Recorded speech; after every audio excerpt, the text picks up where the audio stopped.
You're still on to the early business. Now we turn to money talks. When we talk like this, money speaks. Today we're discussing the rise of the Nigerian music industry. And with me in the studio to discuss this is Onobajo Ola, a musician. I wouldn't want to give the rest of her titles, you know. Now, you're welcome, madam. It's good to be here. Yes. First of all, we'd like to know, like, how long have you been in the industry as a musician? Well, it's been a while.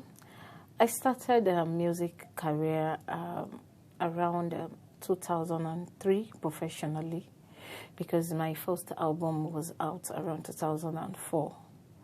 And that will be a long time ago now. Okay. Now, since you started, I guess you do gospel music. Yes. Do you do other genres too? Yes, I'm a gospel artist. At the same time, I preach the gospel of love. I preach my music in love language. At the same time, I do inspirational Your music. music in love language. Yes. Okay. I wouldn't want to ask questions about that because that's not what I'm discussing. I want to discuss money today. All right. So I would have asked you your music in love language. Yeah. Now, when you started, how was it, back then? How was it coming up to this stage now? How was it? How can you describe the industry from when you started? That time, it was a long time. That would be around close to 20 years now. Yes. Music at that time, you can't compare it to this time. That time, we still record analog, because I remember that time it was a cassette. Okay. You recorded into that small cassette. That cassette that you just play, but later on it got to CDs. And after that, now nobody is even listening to CDs again. Nobody. Everybody is online. Either they are downloading or they are using their USB to put a lot of music to listen. Sure, you understand. So it's now a different thing. That time, it wasn't like this modern, but now we have a modern world we live in now. Okay, now, at that time, yes, the industry hasn't really opened up, coming from the 80s, the 90s and all that. But can you compare the sound you hear, you used to listen to at that time, looking at the lyrics now, I'm not talking about beats now, comparing it to what we listen to right now, what we hear on airwaves now, generally speaking now about the music industry, Even the sound, even not to talk of the beats, not to talk of the lyrics, the sound, even if we start from the sound, you can't just compare it. Those days, the 80s, you said 80s, 90s, those days they sing, I would say they are singing good music.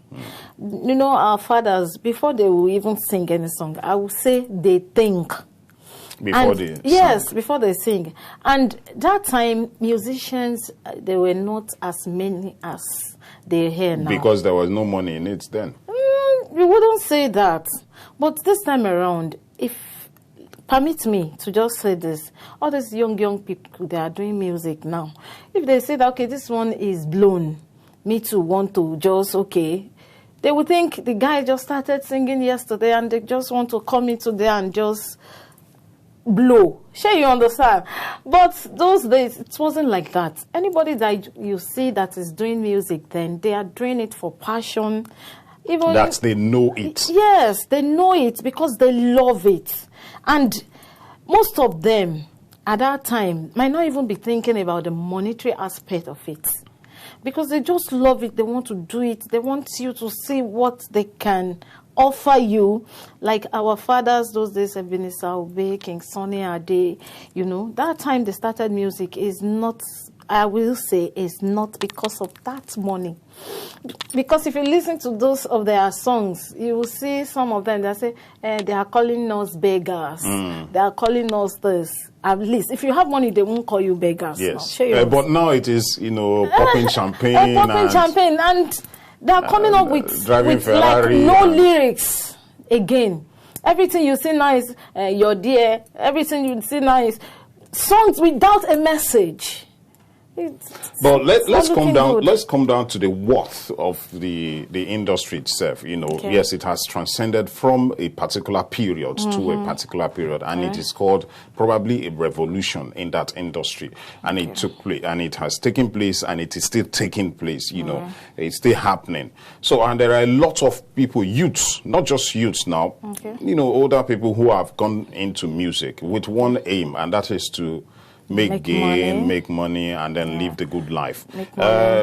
Wouldn't you think the industry has risen to the stage of, say, it is bringing enough income into the country? Yes.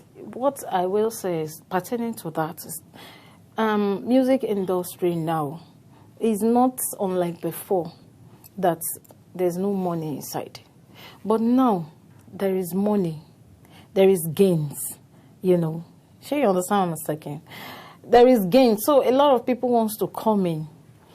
Unlike for us that we're gospel artists, we still have our own challenges, because a lot of people will tell you there's not too money in doing. Why is gospel? This? Because I always, I've always heard a lot of gospel artists, but there are gospel artists all around the globe, you know, and they are making waves. I've seen some artists, you know, let me not mention, mention like some names, you know, like maybe Don Moyne, who, you know, who has come to Nigeria and some other places. We can say yes, artists. But there are some Nigerian gospel artists who are making waves and are making the gain from music. They're making the gain, good. But even in Nigeria, can you count up to like 10 that you Is it because it is not a secular? Yes, I will say we don't know, because we used to ask that same question as well. That, okay, why are we not making that gain that those secular artists are making? Is it the sound? Is it that the sound is not good enough, or is it that the beat is not as enticing enough? Why are they not getting those endorsements? No, I would disagree with that, because even if you want a good sound, you want a good message, you go for gospel music. Because this time around, I'm coming to answer your question. Even the so-called secular artists, they are coming to do gospel music in their own way now. They come and do, you know, sure you understand what I'm talking about. They are coming to come and sing, and the Lord is good, the Lord is this, the Lord is that. In their own way. In their own way. And they are getting endorsements. Hold on. What really happens is, what I would think is this that happens, you know, like everybody just, if you're a gospel artist, they see you maybe because you want to proclaim the name of Jesus, and they don't want to hear it. Like people that are selling all this, in quotes, I don't want to mention name on here. So they are selling all this things. They can't come and call the gospel artists to come and do it. So you understand? And even, like I said, that we gospel artists, we have our own challenges. Like we're bringing our songs to the TV station now. They're telling you from that TV station, we can only play your music once in a week. I will say, and which day is that? Say on Sunday. And even on that Sunday, they are playing from 6 a.m.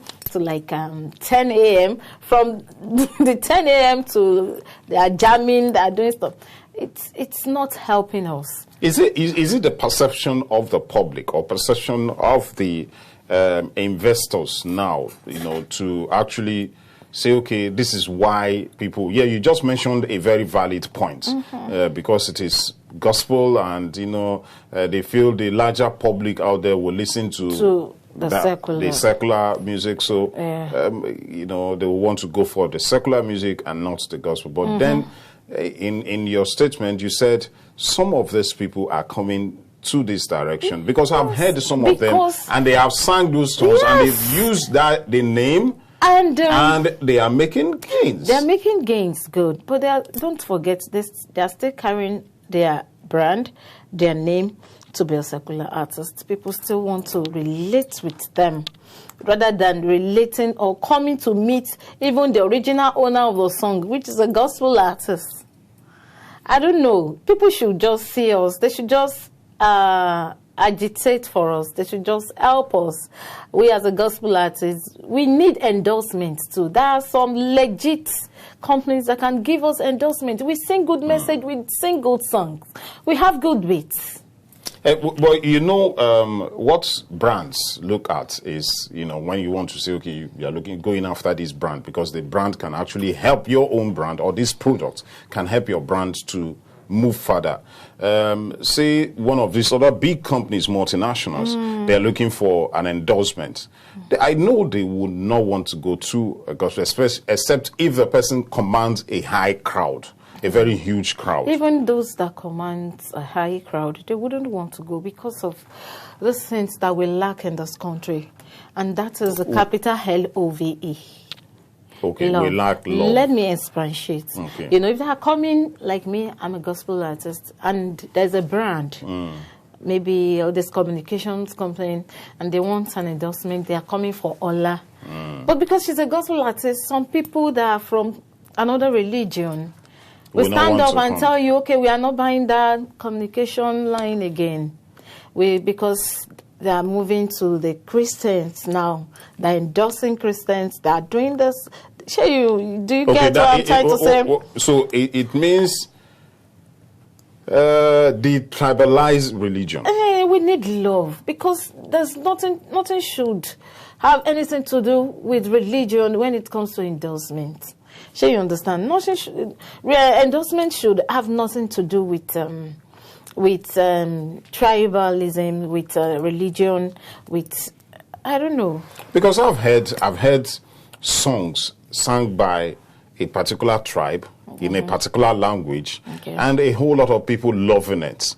Yeah. I remember one song, you know, by a popular Yoruba artist who sang a song in the 90s, and everybody, both Hausa, Igbo, Yoruba, some who don't even understand the lyrics, don't understand anything about it, loving it. And the guy got lots of endorsements, and he's still having endorsements up to date. It would be a secular artist. It's a secular, but the way it was sung, it was not just secular, but also a mixed listen.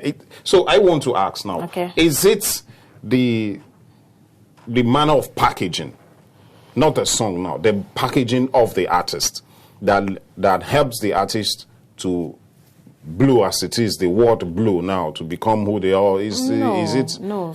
One thing is this. So far, you are a secular artist. You are good to go. I'm talking in terms of endorsement, not to the general populace. It's like you're mixing it up. No. I understand the endorsement. Somebody sang an Igbo song and it didn't get blown. A lot of people do Yoruba songs and it cuts across. We do a Hausa song, it cuts across. We're talking in terms of endorsement. And I'm talking in terms of religion. Religion. Not as in even tribalism this time around. But religion, that's what I think, just my own way. I'm not generalizing. Okay, now let's go back to the whole system, the whole Nigerian music industry itself. In some other climes, it is very organized. It is, you know, you have everything working. There's a system that is working, and there is a way things are supposed to come in. The government taps into it, the private sector taps into it, and everybody does this thing well. What do you think is happening to the Nigerian music industry? Telling you, even up to this afternoon that I was coming, I was listening to a radio. I would say Nigerian music, how do we even regulate the songs that comes out for the hearing of the whole populace? How do they regulate it? I don't think there is a body that guides that. Because while I was coming this afternoon, I was hearing a guy, the guy cannot be more than 16 years old, and he's singing a song. He's a secular artist, and the song is like, come let me marry you, come I want to marry you, my baby, my sissy. I was like, you at this age, is there even any governing body that governs any music that is coming out? You shouldn't even be singing this type of a song at this age of yours. You see 11-year-old boy and say, I'm the little boy now. They'll be saying, see your bum bum. See your... Such music supposed to have been censored and said, okay, this one is not up to your knowledge. You shouldn't have been doing this. We'll come to that. Let's go for this very short break now. And maybe when we come back, we'll talk about who is ripe to sing a particular song and who is not ripe to sing a particular song. Right. We'll go for this very short break. When we return, Money Talks will continue.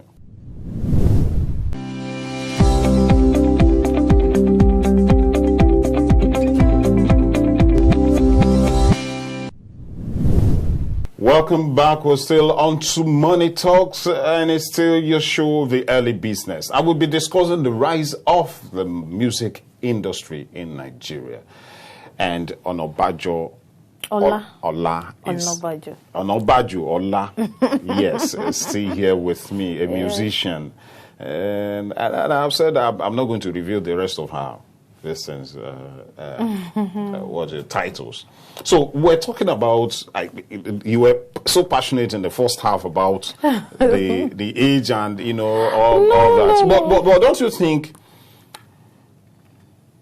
talent, talent is a bit more way above, say, this person is on this age bracket and cannot sing this kind of particular kind of song. Talent. Yes, you are right at saying, yes, things should be censored. And that's why we asked, is there nobody governing that and that can actually censor that and also coordinate that? You even see the video, when the video comes out, you see the small boy, they'll put girls of like our mom's age to be doing a lot of things. Isn't that... That's not good enough. But isn't that what our social media, our TV station, our TV, and a whole lot of other, channels are teaching, we are learning from the Western world, so to say? Yes, that is why the society is getting more going more. How will I put it? I don't want to use a vulgar word here around here. It's getting out of hand. And I'm telling you, but it is this same technology, advancements, and a whole lot of things that has improved the industry to the level at which now it is raking in hundreds of millions of dollars. Good. This technology, this innovations and everything has improved a whole lot of things, like you said. But at the same time, when it's bringing up all those bad things, that's your bad age will say there's nothing that has advantages that will not have the disadvantages. Then why can't we curb a little part of these disadvantages not to get to us like that? Because all these young children that we're having now, they are getting wild before they get to the age of this. They're already into this because of all those things they see, and they believe they're right or they are doing the right thing. Well, we're not here yet to teach morals, but we're here to actually, yes, the program here is to teach more, but we're here to talk about the money part of this now. We're talking about money, and at the same time we talk about something else. I know. Now, we'll bring out the money.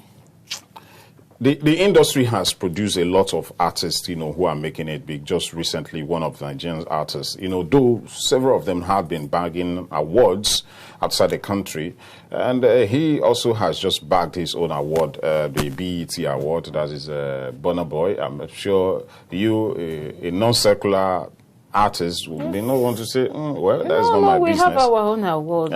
So in all this, how can the industry, the gospel music industry, the non-secular music industry also rise up to that occasion and is able to, be at par at the secular music? Yeah, so we're moving on now, and we are getting there.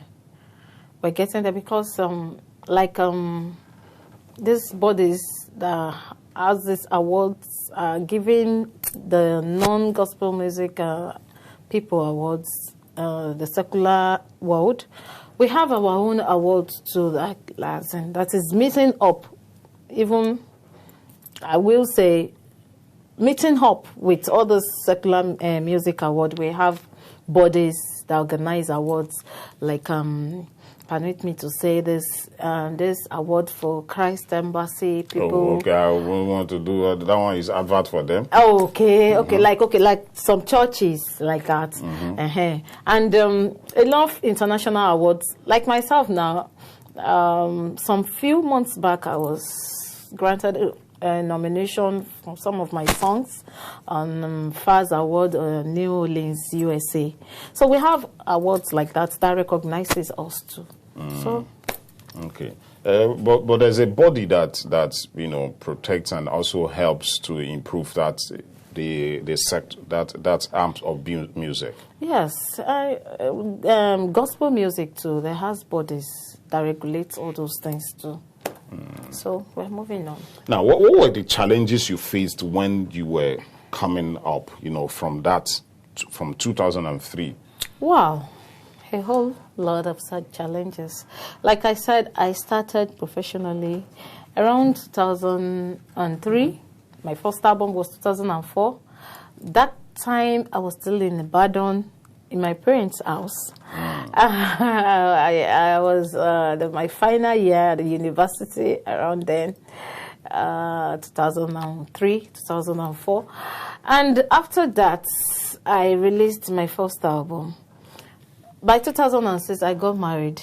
So I have to relocate from Ibadan, where my parents are, to Lagos to meet with my husband. And the movements all my life has been in Ibadan, even though my band and Ibadan, the studios I use, even people that calls me for ministrations, all my daddies in the Lord, they're in Ibadan. So coming back to Lagos was like, wow. Starting all over. This is just... we have to start all over. And music industry in Ibadan is quite different from the world in Lagos. Sure, you understand? And we have to be hyperactive over here now. Then you need to learn to. You need to say, okay, let me see how they are doing it around here. You don't just jump into things. Okay, let me see how they do it around here. Let me look for people that can work with me and stuff like that. And I want to tell you, when I got married like that, I need to take a break. And then I have to start again around 2010. And the following album to that, 2004, was released around 2011. So it's been like a lot of up and down. Ups and downs, but we're moving on. I'm sure you'd have made plenty money. So. Because that's where all this is heading to, enough money. Yes, to the glory of God. This is God's work we're doing. Okay. Now, considering the fact that, Nigeria is a stage where now there are a lot of people going into the entertainment industry. Some people are into the acting industry. Some are into that's movie industry right now. Some into music. And there are a lot more youths going into that fray of music. In fact, in a family now, you could actually get one person in a family who is singing, who is a singer or who is an actor or who is into one thing that has to do with TV or radio or whatever. What would you think should be the way forward to, maximizing the potentials that are in that industry that can actually help the economy? Well, first and foremost, what I will say is this.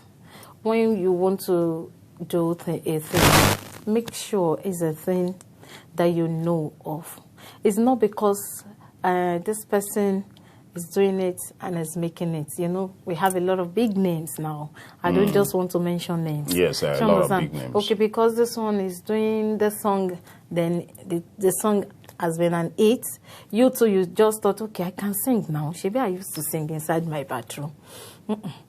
It shouldn't be so. So there should be training, there should be schools, there should be all those things that are out there for people to learn. So you should know, okay, you're doing this thing, you're doing it for good. You're doing it a real time. Not that I just want to do because somebody is doing, and that won't take you to any place if I guess. Then another thing is this: the government too should help us. In what way? They should help us. Because the industry itself has gotten up without the help of the government. I mean, it is somewhere right now without the help of the public sector. You can't say without the help of the government. They're doing their own side alongside, because we are inside under the government. We can't live in isolation, I guess. So why is it that majority of Nigerian artists, even the ones secular, in fact, they do that most of the times, they leave this country to go shoot musical videos in some other countries, maybe African countries, Europe or America. The amount they spend in these countries, don't you think it should be channeled back to Nigeria and then maybe use... And like you said earlier, if I get you right, they're trying to build their brand. They want to come up with something good, something better off than what you can see around here.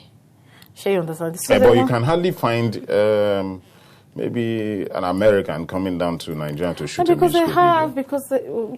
because what are they finding to come and do around here? We were looking for, okay, somewhere more beautiful, somewhere better. You get what I'm saying? So they're not coming here to come and do what? I guess. So our country is not good enough for us to shoot a musical video. That's what I'm saying. The government here. should improve on a lot of things in Nigeria, so we can sit back around here and be comfortable and do our thing. So we don't have the right infrastructure. That's what you're saying in essence. But there are better ones. I don't say we don't have the right ones, but there are better ones. Then when you see the better ones, why you not go for the better ones? If it were you, you will do the same thing. And even our government, even you know the amount spent in producing a musical video sometimes runs into millions. Not runs into millions, millions. Millions. Yes, millions. Because so, any any musical video at all that you travel out of this country to go and shoot is millions already. It's millions already. Yeah. And isn't that? Will I say, isn't that penny wise, pound foolish? Well, maybe on your own side, the way you're looking at it. But like I said, that person that is going out of the country to do something, he has a brand, is building, he has some targets, he wants to target. So you know, so you can't say as... So it's a choice. It's a choice. And let me tell you this. Anytime you're looking at all those foreign music, we, even as Nigerians, we fell in love. We always fall in love with them. Why? Hello? Why now? Because what you're saying, you're loving them. So we too, we want to, okay. So can't that be replicated here? What are our people, what are they saying inside this foreign music? Okay, let's go and do. Then that might be the reason. But the song is the message. It's the selling point. It's a selling point. At the same time, we have to build a brand that you don't just want to sell to just anybody. You want so now, building your brand, building a musical brand now to say, okay, this is my song and this is the way I want it and all that. You mentioned here that, yes, you don't, the gospel artists or some other persons who are not singing the secular music are not getting the right support, are not getting the right endorsements, they are not getting the right finances to actually move forward and do better music. Yes. But really, is it not the talent? Only few people that has a name. That has a name. That are getting it. That has a name. Yes, that has those names. Those names you can just mention and everybody can just speak. If you have not gotten a name in this our world. So how do you get this name? You have to work. How do you get the name that can be identified with, and then you can actually somehow tap, multinationals can tap into it and say, okay, we can put our product on this person? We continue working harder. You work harder, you build your brand, like I said. Then one day, you get it. Someday you get there. You get there. We've talked about almost every other thing, but I want to come back to one thing now that is very, very important, and I think it's quite, this thing is quite important. We'll talk about it, and that is piracy. Before we go, okay. Piracy. How do you deal with it? Like I said, there's another major thing in Nigeria that maybe even the government at the same time needs to come in at this junction. The other time we're talking about government having like a censor board that will censor any song that is coming out. The same way they should help us censor piracy. They should, because when you use a whole lot of money to produce a music, you go ahead to do a video for the music, then somebody just carry it, bam, and leave 100 naira on the roadside. I would love to discuss more of this and more of this. It's just that our time has elapsed. And I want to thank you for coming on the show. It's nice to be here. Nice to be we've been discussing the Nigerian music industry, the rise of the Nigerian music industry on your segment, The Money Talk. It's still early business. We'll take this breather now. The show continues.